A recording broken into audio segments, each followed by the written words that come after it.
दोस्तों, उत्तर प्रदेश लोक सेवा आयोग द्वारा आयोजित किए जाने वाले आरओ यानी समीक्षा अधिकारी, सहायक समीक्षा अधिकारी परीक्षा के लिए सामान्य हिंदी के महत्वपूर्ण अध्ययन सामग्री के अंतर्गत इस वीडियो में प्रस्तुत है अनेक शब्दों के लिए एक शब्द का भाग 2। इसमें हम परीक्षाओं की दृष्टि से महत्वपूर्ण प्रश्नों को शामिल करेंगे। तो आइए शुरू करते हैं। आरओ परीक्षा के लिए सामान्य हिंदी के अंतर्गत अनेक शब्दों के लिए एक शब्द का भाग 2। पहला है दोस्तों, जिसे बाहरी जगत का ज्ञान न हो उसके लिए एक शब्द क्या है? तो उत्तर है कूप मंडूक, यानी जिसे बाहरी जगत या बाह्य जगत का ज्ञान न हो।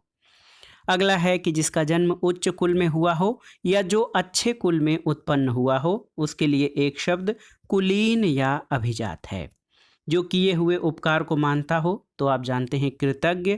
जो किए हुए उपकार को नहीं मानता है तो उसके लिए एक शब्द कृतज्ञ होता है।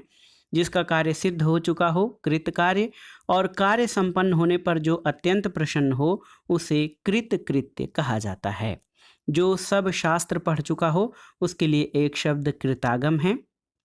और दोस्तों, जो योग्य, करने योग्य व न करने योग्य कर्म, तो कृत्याकृत्य इसके लिए एक शब्द होता है। कांटों से भरा हुआ तो कंटकाकीर्ण, और जिसके सिर पर बाल न उगे उसके लिए एक शब्द होता है खलवाट। याद रखिएगा, जिसके सिर पर बाल न उगे उसके लिए एक शब्द खलवाट है। जिसके घर बार न हो, खानाबदोश या बेघर बार। जो हमेशा खड्ग हाथ में लिए रहता हो उसके लिए एक शब्द है दोस्तों खड्गहस्त। याद रखिएगा, खड्गहस्त यानी जो हमेशा हाथ में खड्ग लिए रहता हो। जो खाने योग्य हो खाद्य, खेलने वाला खिलाड़ी, और जो नभ में चलता हो उसके लिए नभचर या खेचर शब्द एक शब्द है। गांडीव को धारण करने वाला गांडीवधारी। और अगला है दोस्तों, जो इंद्रियों के ज्ञान से परे हो उसके लिए इंद्रियातीत या गोतीय शब्द का प्रयोग होता है। गृह बसाकर रहने वाला गृहस्थ। हाथी के समान मंद गति से चलने वाली स्त्री को गजगामिनी कहा जाता है। गगन को चूमने वाला गगनचुंबी है। और गंगा का पुत्र, इसके लिए एक शब्द गांगेय होता है। रात और संध्या के बीच की बेला, इसको गोधूली बेला कहते हैं। और ग्राम में रहने वाला अथवा ग्राम से संबद्ध, उसके लिए एक शब्द ग्रामीण है। वह काव्य ग्रंथ जिसमें गाने योग्य गीत हों, इसके लिए एक शब्द गीति काव्य होता है। और एक वाक्यांश है कि वह रूपक जिसमें गद्य कम और पद्य अधिक हों उसे गीति रूपक कहते हैं। जिसके अंग प्रत्यंग गल गए हों, गलितांग। पंजाबी भाषा की लिपि ये गुरुमुखी लिपि है। जो गाने योग्य हो उसके लिए एक शब्द होता है गेय। गुरु की हत्या करने वाला मनुष्य, तो ये गुरुघ्न होता है। और दोस्तों, स्वयं गुरु बनकर दूसरों से अपनी पूजा कराना गुरुडम होता है। स्वयं गुरु बनकर दूसरों से अपनी पूजा कराना, इसके लिए एक शब्द है गुरुडम। बादल के समान श्याम घनश्याम, और घास खोदकर जीवन निर्वाह करने वाला घसियारा होता है। जिसके सिर पर चंद्रकला हो या जिसके सिर पर चंद्रमा हो, चंद्रचूड़ या चंद्रशेखर इसके लिए एक शब्द है। और जिस पर चिन्ह लगाया गया हो, चिन्हित। जो चर्चा का विषय हो उसके लिए एक शब्द चर्चित है। और जिसकी 4 भुजाएं हो, चतुर्भुज कहलाता है। करने की इच्छा, तो ये चिकीर्षा होता है। और 4 राहों के मिलने का स्थान, उसके लिए एक शब्द है चौराहा। अगला है दोस्तों, अगला वाक्यांश है कि जहाँ अनेक प्रकार के पशु पक्षी रखे जाते हैं उसके लिए एक शब्द है चिड़ियाघर या चिड़ियाखाना। 4 वेदों को जानने वाला चतुर्वेदी। जिसके 4 पद हैं उसके लिए एक शब्द चतुष्पद है। और जिसके हाथ में या जिसके पाड़ी में चक्र हो उसके लिए एक शब्द है चक्रपाणी। चक्र को धारण करने वाला चक्रधारी होता है। और गद्य पद्य मिश्रित काव्य, उसके लिए एक शब्द है चंपू। जो दूसरों में केवल दोषों को ही खोजता हो उसके लिए एक शब्द छिद्रान्वेषी है। और जिसका जन्म जल में हुआ हो उसके लिए एक शब्द जलज या कमल का प्रयोग होता है। जो जन्म से ही अंधा है, जन्मांध। और इंद्रियों को जीतने वाला जितेंद्रिय। जठर यानी पेट की अग्नि, इसके लिए एक शब्द है जठराग्नि। और जान से मारने की इच्छा जिघांसा होता है। जीतने की इच्छा को जिगीर्षा कहते हैं। और जीतने की इच्छा को जिगीषा, और जानने की इच्छा को जिज्ञासा कहते हैं। तो जिज्ञासा यानी किसी चीज को जानने की इच्छा। किसी चीज को जानने की इच्छा रखने वाले के लिए एक शब्द जिज्ञासु होता है। अगला है दोस्तों, जो जल में चलने फिरने वाला हो उसके लिए एक शब्द जलचर है। जो जीना चाहता है उसके लिए एक शब्द जिजीविषु होता है। जो जरायु यानी गर्भ की थैली से जन्म लेता है उसके लिए एक शब्द जरायुज है। जो जानना चाहता है या जानने की इच्छा रखने वाला उसके लिए एक शब्द आप जानते हैं जिज्ञासु है। जो यान जल में चलता हो जलयान है। जिंदा रहने या जीने की इच्छा इसको जिजीविषा कहते हैं। जिसके पास अपार धन संपत्ति हो उसके लिए एक शब्द है टकैत, और वह साधना जिसके द्वारा तत्व ज्ञान प्राप्त होता है तत्वबोधिनी कहा जाता है। जिसका तेज नष्ट हो गया हो तेजोहत या श्रीहत। वेग पूर्वक गमन करने वाला इसके लिए एक शब्द तुरंग है। तुलना करने योग्य के लिए एक शब्द तुलनीय है, और तैरने की इच्छा को तितिर्षा कहते हैं। जो तर्क शास्त्र जानता हो उसके लिए एक शब्द तर्कशास्त्री है। वह पुत्र जो शास्त्र या विधि के द्वारा अपनाया गया हो उसको दत्तक पुत्र कहते हैं। जिसने अपने प्राण उत्सर्ग किए हों उसके लिए एक शब्द है दत्त प्राण। जिसे अभय दान या सहारा दिया गया हो तो उसके लिए एक शब्द दत्त हस्त होता है। याद रखिएगा, दत्त हस्त यानी जिसे अभय दान या सहारा दिया गया हो। जिसे पकड़ना कठिन हो उसके लिए एक शब्द दुर्धर है, और पहले या एक बार कही हुई बात फिर से कहना इसको द्विरुक्ति कहते हैं। जिसे कठिनाई से जाना जा सके दुर्गेज्ञ दुर्गेय होता है, और जो देने योग्य है उसके लिए एक शब्द देय है। हिंदी की लिपि इसको देवनागरी कहते हैं, और दाव या जंगल की अग्नि को दावाग्नि कहा जाता है। जो कठिनाई से समझ में आता है या जो शीघ्र समझ में न आए उसके लिए एक शब्द दुर्बोध होता है। अगला है दोस्तों, वह मार्ग जो चलने में कठिनाई पैदा करता है या जहां पहुंचना कठिन है उसके लिए एक शब्द दुर्गम का प्रयोग किया जाता है। दोनों पक्षों की भाषा समझने वाला दुभाषिया होता है, और दीक्षा यानी शिक्षा की समाप्ति पर दिया जाने वाला उपदेश इसको दीक्षांत भाषण कहते हैं। पुत्री का पुत्र इसके लिए एक शब्द दौहित्र है। पुत्री की पुत्री दौहित्री, और दिन के बाद दिन यानी दिनानुदिन होता है। देखिए, दो पदों या दो पैरों वाला द्विपद कहलाता है। जिस स्त्री का भाग्य खराब हो उसको दुर्भगा कहते हैं, और जिसका जन्म द्वीप में हुआ हो उसके लिए द्वैपायन शब्द का प्रयोग होता है। देखने की इच्छा तो दिदृक्षा होता है। याद रखिएगा, दिदृक्षा देखने की इच्छा। देने की इच्छा को दित्सा कहते हैं, और दूर तक देखने वाला इसके लिए एक शब्द दूरदर्शी है। दो वेदों को जानने वाला इसके लिए एक शब्द द्विवेदी होता है, और जो दमन करने योग्य हो उसके लिए एक शब्द दमनीय है। जिसको लांघना कठिन हो दुर्लंघ्य होता है, और जो देखने वाला है उसके लिए एक शब्द दर्शक है। जो केवल दूध पीता हो तो उसके लिए एक शब्द आप जान लीजिए दुग्धाहारी हो जाएगा। जिसे कठिनाई से भेदा जा सके दुर्भेद्य है, और जिसका दमन कठिन हो उसके लिए एक शब्द दुर्दम्य होता है। एक और शब्द है जिस समय मुश्किल से बहुत मुश्किल से भिक्षा मिलती है उसको दुर्भिक्ष या जो है दुर्भिक्ष या जिसको कहा जाए कि अकाल कहा जाता है। जिसने किसी विषय में चित्त लगा दिया हो तो उसको दत्त चित्त कहते हैं। जिसके 10 आनन या 10 मुख हों उसको दशानन यानी रावण कहा जाता है। जो कठिनाई से पछता हो उसके लिए एक शब्द दुष्पाच्य होता है। जो बड़े कष्ट से निवारित किया जा सके दुर्निवार, और जो द्वार की रक्षा करता है उसके लिए एक शब्द होता है द्वारपाल।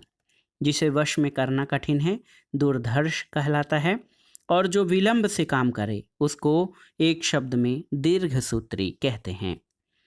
अगला है जो आसानी से उपलब्ध न हो या जो कठिनाई से मिलता हो उसके लिए एक शब्द आप जानते हैं दुर्लभ है। तेज चलने वाला उसके लिए एक शब्द द्रुतगामी। वह यंत्र जिससे दूर की चीज पास नजर आए उसको दूरबीन कहा जाता है। बुरा आचरण करने वाला दुराचारी या कदाचारी होता है। जिसके चित्त में दृढ़ निश्चय हो उसके लिए एक शब्द दृढ़ निश्चयी है। दशरथ का पुत्र तो दाशरथ ही है, और जो कठिनाई से साधा जा सके उसके लिए एक शब्द दुस्साध्य प्रयोग होता है। 2 बार जन्म लेने वाले के लिए एक शब्द द्विज होता है। और जो देखने योग्य है यानी दृष्टव्य या दर्शनीय। अनुचित बात के लिए आग्रह दुराग्रह है और अपने धर्म से गिरा हुआ धर्मच्युत कहलाता है। जो धर्माचरण करता है उसके लिए एक शब्द होता है धर्मात्मा। दौड़ने वाला धावक कहा जाता है और धनुष धारण करने वाले के लिए एक शब्द है धनुर्धर। एक वाक्यांश है, किसी के पास रखी हुई दूसरे की वस्तु, इसको थाती, धरोहर या अमानत कहा जाता है। जो धीरज धारण करता है उसके लिए धीर या धैर्यवान शब्द प्रयोग होता है। श्रेष्ठ गुणों से संपन्न शूरवीर नायक धीरोदात्त नायक कहलाता है। शूरवीर किंतु अभिमानी नायक इसको धीरोद्धत कहते हैं। ध्यान देने योग्य इसको एक शब्द में ध्यातव्य कहा जाएगा। ऋण न चुकाने वाले के लिए एक शब्द नादिहंद हो जाएगा। जिसके शरीर पर आघात न हो नासे तुद कहलाता है। और जो बड़ों का आदर करना न जानता हो उसके लिए एक शब्द निरीस हो जाएगा। याद रखिएगा, थोड़ा कठिन है। जो बड़ों का आदर करना न जानता हो निरीस कहा जाएगा। जिसका कोई उद्देश्य न हो उसके लिए एक शब्द निरुद्देश्य है। और जिसके हाथ में कोई उद्यम या काम न हो उसके लिए एक शब्द निरुद्यम होता है। जिसके मन में मत्सर या ईर्ष्या न हो तो निर्मत्सर या जो है निर्मत्सर शब्द इसके लिए प्रयुक्त होता है। जिसके अवयव न हो निरवयव। और जिस काम के लिए धन न दिया जाए निःशुल्क होता है। एक वाक्यांश है, जिसके संतान न हो उसके लिए एक शब्द है निःसंतान। जिसको कोई इच्छा या अस्पृहा न हो तो उसके लिए निस्पृह शब्द प्रयुक्त होता है। अर्धरात्रि का समय निशीथ होता है और रंगमंच पर पर्दे का स्थान नेपथ्य होता है। अगला है आजीवन ब्रह्मचर्य का व्रत लेने वाला, इसके लिए नैष्ठिक शब्द है। और जिसका उदय हाल में हुआ हो नवोदित है। जिसकी कोई अवधि निश्चित न हो निरावधि। और जिसमें हानि या अनर्थ का डर न हो निरापद शब्द होता है। जिसमें जीव अर्थात जीवन न हो निर्जीव है। और जहाँ एक भी मनुष्य न हो उसके लिए एक शब्द निर्जन का प्रयोग किया जाता है। नई ब्याही बधू या जिस स्त्री का विवाह अभी अभी हुआ हो उसको नवोढ़ा या नववधू कहा जाता है। जिसका उत्साह नष्ट हो गया हो उसके लिए एक शब्द निरुत्साह है। जो नीति का विशेष ज्ञाता हो नीतिज्ञ कहा जाता है। और जिसका कहीं आश्रय नहीं हो उसके लिए एक शब्द निराश्रय है। जिसको लज्जा नहीं हो उसके लिए एक शब्द है निर्लज्ज। और जिसका कंठ या गला नीला हो तो नीलकंठ यानी भगवान शिव। जिसका कोई सहायक न हो निस्सहाय। और जिसने कुछ खाया पिया न हो निराहार है। जो इंद्रिय रहित हो निरिंद्रिय। और जिसमें कोई विवाद न हो निर्विवाद होता है। जिसकी कोई कामना न हो उसके लिए एक शब्द निष्काम है। और नगर में रहने वाला इसके लिए एक शब्द नागरिक होता है। गांव में रहने वाला जैसे ग्रामीण, उसी तरह नगर में रहने वाला नागरिक। जो बिना किसी विरोध के चुना गया हो तो निर्विरोध कहा जाता है। अगला है दोस्तों, जिसका कोई उपाय नहीं है तो निरुपाय शब्द का प्रयोग होता है। जिसका कोई मूल नहीं है निर्मूल। जो मांस नहीं खाता निरामिष। और जो बहुत बड़ा नहीं है नाति दीर्घ शब्द प्रयोग होता है। जो तुरंत जन्मा हो उसके लिए एक शब्द नवजात है। और जो बहुत छोटा नहीं है नाति लघु। जो नया आया हुआ हो नवागत या नवागंतुक। और दोस्तों जो पढ़ना लिखना नहीं जानता हो उसके लिए एक शब्द निरक्षर है। जो न्याय जानता है न्यायिक या न्यायविद होता है। और जो ईश्वर में विश्वास नहीं रखता नास्तिक है। नीली है आभा जिसकी, याद रखिए नीली है आभा जिसकी यानी नीलाभ शब्द का प्रयोग किया जाता है। नीली है आभा जिसकी।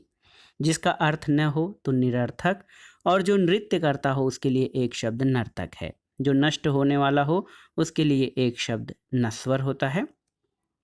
जो आकाश में विचरण करता हो नभचर खेचर या खग कहलाता है।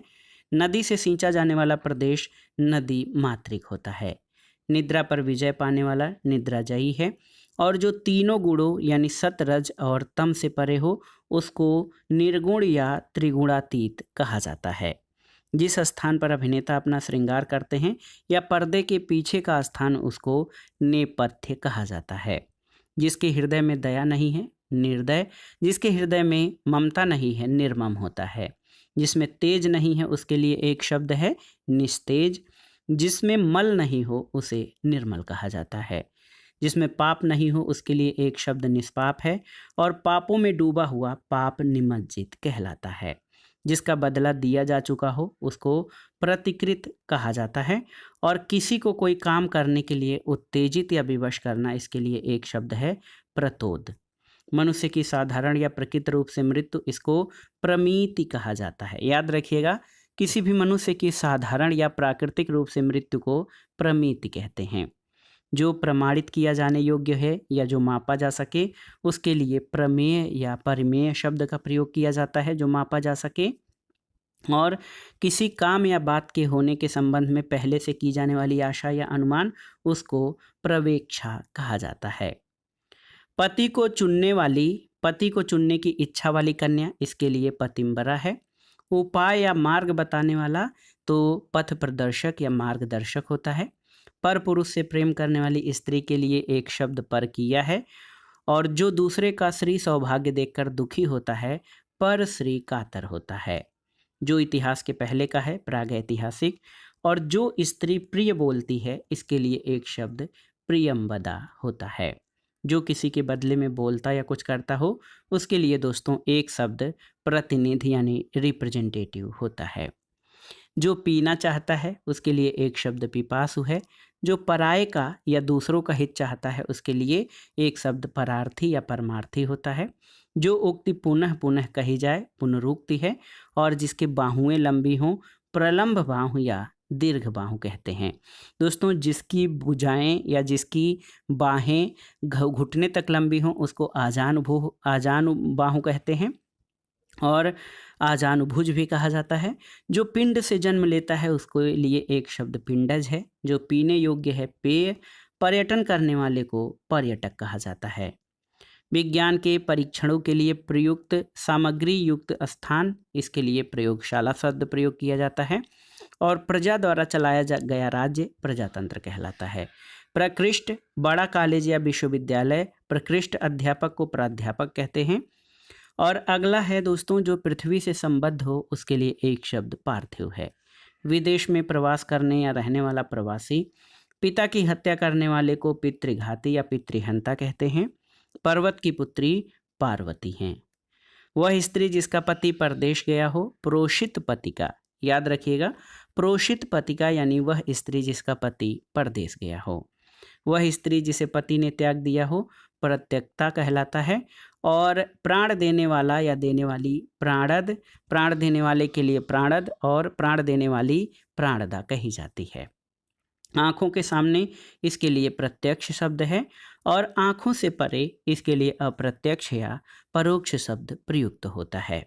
जिसमें प्रतिभा है इसके लिए एक शब्द होगा प्रतिभावान, और पूजा करने वाले के लिए एक शब्द पुजारी या पूजक हो जाएगा। देखिए, जो अभियोग का विरोध करता है उसके लिए प्रतिवादी, और जो अभियोग दायर करता है उसके लिए एक शब्द वादी है। जो लौट गया हो प्रत्यागत, और जो पूछने योग्य है प्रश्रव्य कहा जाता है। जो कथन पुस्तक के आरंभ में लिखा जाता है प्राकथन या भूमिका है। और जो पांचाल देश की रहने वाली है पांचाली। जिसके पार देखा जा सके उसके लिए एक शब्द पारदर्शी है। वह ध्वनि जो कहीं से टकराकर आए प्रतिध्वनि। पिता और प्रपिताओं से संबंधित उसको पैतृक कहा जाता है। मार्ग में खाने के लिए भोजन को एक शब्द उसके लिए पाथेय है। और जो पहनने लायक है परिधेय है। पुरुष के मनुष्य के पुरुषार्थ द्वारा रचा गया यानी पौरुषेय। और जो गिरा हुआ है उसके लिए एक शब्द पतित है। जो पर्दा में रहे पर्दा नशीन कहा जाता है, जो पर्दा में रहे। और देखिए, जो दूसरों के अधीन है उसके लिए एक शब्द पराधीन है। जो प्रकृति से संबद्ध है उसके लिए प्राकृतिक या नैसर्गिक शब्द प्रयोग किया जाता है। शिष्य का शिष्य प्रशिष्य कहलाता है। दोपहर के पहले का समय पूर्वाह्न कहलाता है। दोपहर के बाद अपराह्न होता है। और बहुत दिन पहले ब्याही स्त्री को प्रौढ़ा कहते हैं। तो दोस्तों, ये था आज का वीडियो। समीक्षा अधिकारी, सहायक समीक्षा अधिकारी के लिए सामान्य हिंदी के अंतर्गत अनेक शब्दों के लिए एक शब्द का दूसरा भाग। इसमें हमने परीक्षाओं की दृष्टि से महत्वपूर्ण वाक्यांश और उनके लिए प्रयुक्त एक शब्द का अध्ययन किया, जो आगामी विभिन्न परीक्षाओं के सामान्य हिंदी खंड के लिए बहुत ही उपयोगी हैं। आप इन प्रश्नों को तैयार कर लीजिएगा। दोस्तों, वीडियो आपको कैसा लगा हमें कमेंट बॉक्स में ज़रूर बताइएगा। वीडियो को लाइक करें, शेयर करें और इस चैनल